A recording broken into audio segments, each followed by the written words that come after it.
What's up, you guys? My name's Noah. I make music as Haterade, and you are watching The Productive Producer. So today's video I recorded a little while ago, but I wanted to redo the intro and explain it a little bit better than I did in the previous video. So that's why I look a little bit different than how you'll see me here in a minute. But basically, what we're working on today is introducing stereo information into your mix. So before we get into that, though, I want to let you guys know I've got a free finishing music checklist in the description of this video. It is absolutely free. Go grab it. It is my gift to you guys if you're having trouble finishing music.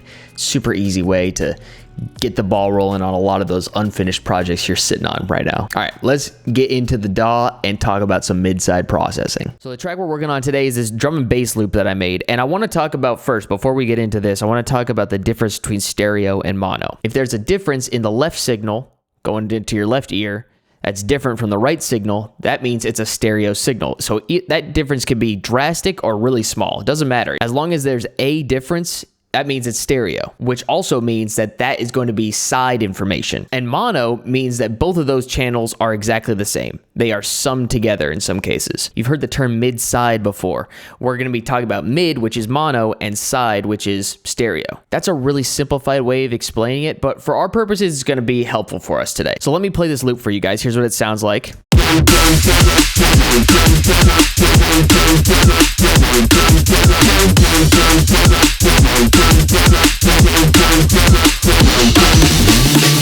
Nothing crazy, right? Just pretty simple, straightforward, but there are some issues here with the mid-side mixing. Most of this track is in mono, lots of mono sounds. And we're gonna solo just this lead bass here. You see that line, it's going straight down the middle. There's some stuff on the sides, but there's not a lot. It's mostly right down the middle. And you can see that's reflected by the dry wet here. If I bring that dry wet to 100, that really just collapses altogether. So what we can do is we can reduce this. We'll go back to about 75%, and I'm going to switch this output from mono to dual. And what that's going to do is this amp is going to process the left and the right channels individually, which, remember, those differences make a stereo signal. And listen, when we switch it to dual,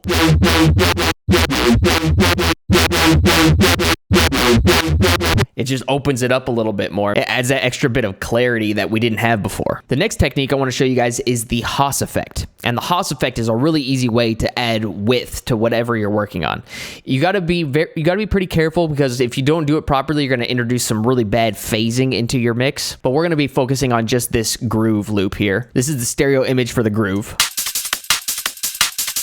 Straight mono right down the middle, right? There's no stereo information at all. So when we add the Haas Effect, which essentially is all we need to do is add a delay, turn the feedback to 0, turn the dry wet up all the way to 100%. We don't want the original signal, because that's going to create phasing if we introduce that original signal. So we need that at 100%.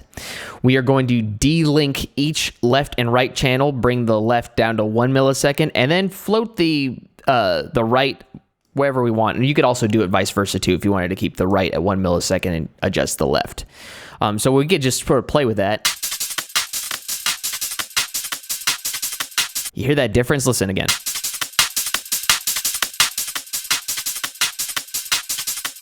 And that gives us a little bit of width there. That, coupled with our mono hi-hats up here,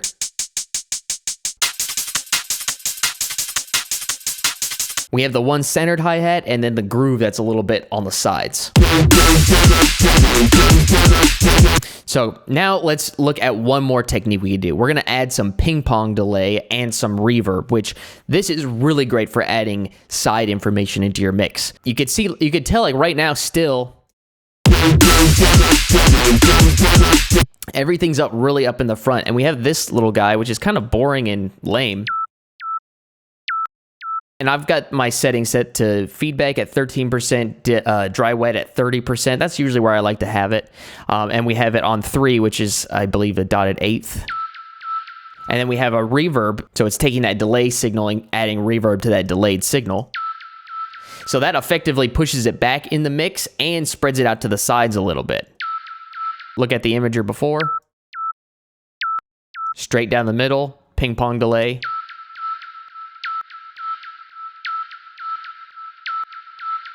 And that in context,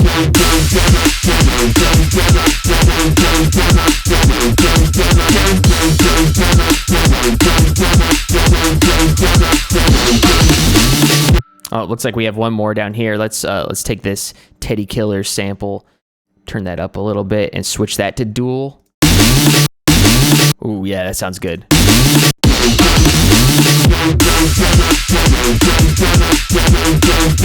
So we'll do it before.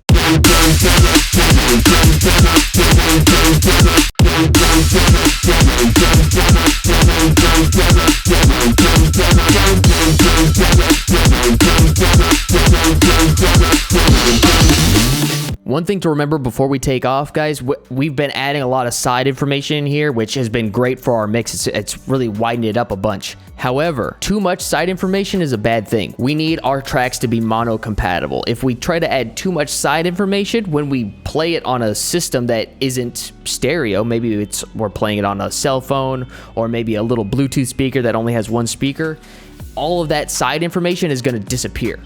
You got to remember that. So you want to make sure to check your mix in mono as you're adding side information into your mix. Thanks for watching, guys. I really appreciate you guys sticking around to the end of the video. It really means a lot to me. I really enjoy making these videos for you guys and contributing to the producer community. If you have any questions, leave them in the comments. If you have any desire to see my ugly mug again, hit that subscribe button and the bell if you want to know when exactly I'm posting videos. But as a cheat code, every Tuesday and Friday at 3 p.m. Central Time, videos go live. Thanks for watching, guys. See you next time.